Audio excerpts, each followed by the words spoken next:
Halo semuanya, perkenalkan, nama saya Chelsea Fasyalandari. Di sini saya akan membahas materi tentang akronimisasi. Nah, sebelum mengenal materi ini lebih lanjut, kita harus mengenal dulu pengertian dari akronimisasi tersebut. Nah, akronimisasi adalah salah satu proses pembentukan kata dalam morfologi yang termasuk dalam bagian kategori abreviasi atau pemendekan. Di sini kami mengutip dalam buku Ilmu Bahasa Indonesia Morfologi, teori dari sejumput problematik terapannya, yaitu karya Iyo Mulyono. Nah, materi akronimisasi disajikan sebagai bagian dari proses abreviasi. Ada proses pembentukan kata yang belum banyak memperoleh perhatian para ahli.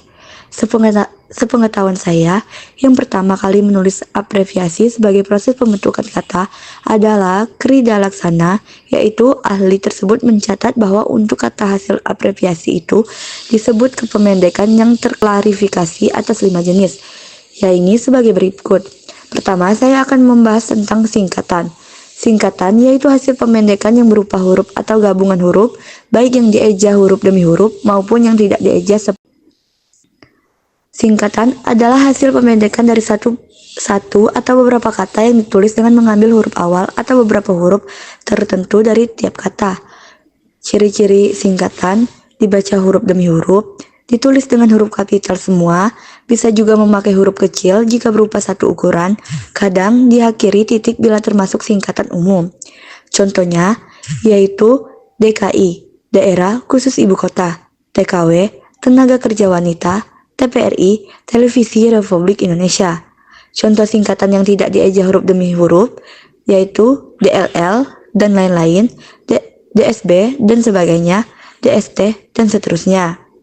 Nah, di sini saya juga akan membahas penggalan. Penggalan yaitu pemendekan yang menyebutkan sebagian dari leksemnya.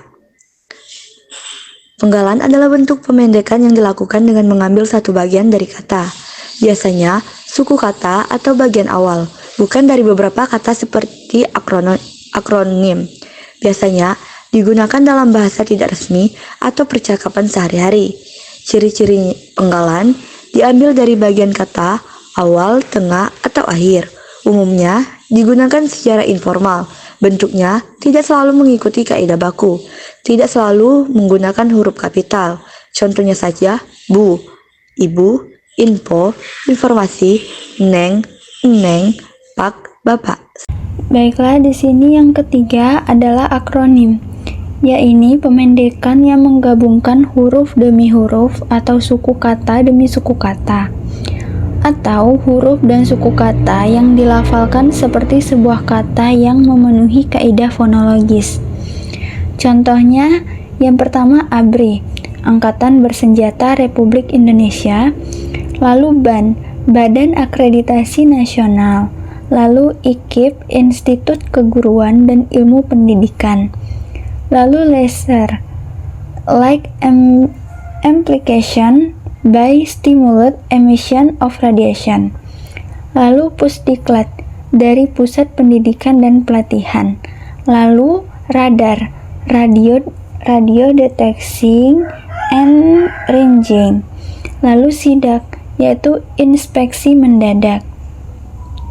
Lalu yang keempat yaitu kontraksi, yaitu pemendekan yang meringkaskan leksem atau meringkaskan gabungan leksem yang dilafalkan seperti sebuah kata yang memenuhi kaidah fonologis. Contohnya sang, saka, atau sang, pusaka. Lalu ibid, dari ibidem, pada tempat yang sama. Lalu Jakarta, dari Jayakarta, karta, kerta, dan harta. Lalu ada Nusantara, nusa, dan antara. Lalu perdana, dari perdana. Lalu pratama, dari pertama. Lalu pringan, dari parahingan. Lalu tak, yaitu dari tidak.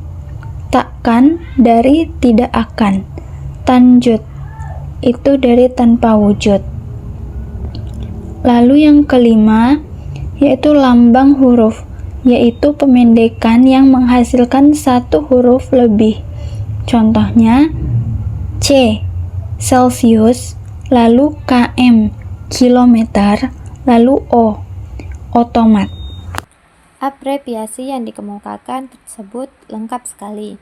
Muncul pertanyaan yang telah dikemukakan itu jika semua jenis abreviasi itu tergolong proses pembentukan kata. Maka apakah lambang huruf dan singkatan seperti dalam contoh layak untuk digolongkan ke dalam kelompok leksem atau kata ataukah tidak?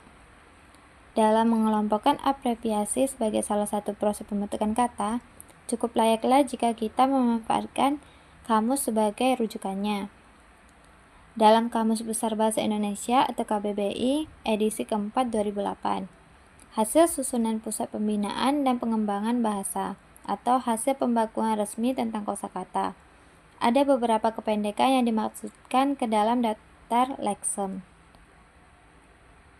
Sebagai contoh yaitu Saka atau Sang Pusaka, Bandara yaitu bandar udara, Comro yaitu oncom di jero atau sejenis penganan jajanan, Helica yaitu helikopter beca, Ialah yaitu iyalah, Info yaitu informasi, Internet yaitu international network, Laser yaitu light amplification by stimulate emission of radiation, Micro-LED yaitu micro of LED, Radar yaitu radio detection and ranging, Tak yaitu tidak, takkan yaitu tidak akan, dan tilang yaitu bukti pelanggaran. Begitu pula kependekan kata sapaan seperti kak, bu, pak, dan lain-lain.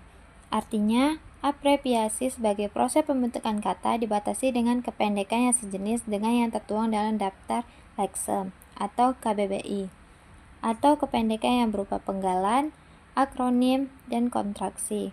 Kependekan kelompok itulah yang oleh penyusun kamus dianggap sebagai gugus fonemik yang layak untuk terdaftar sebagai leksem.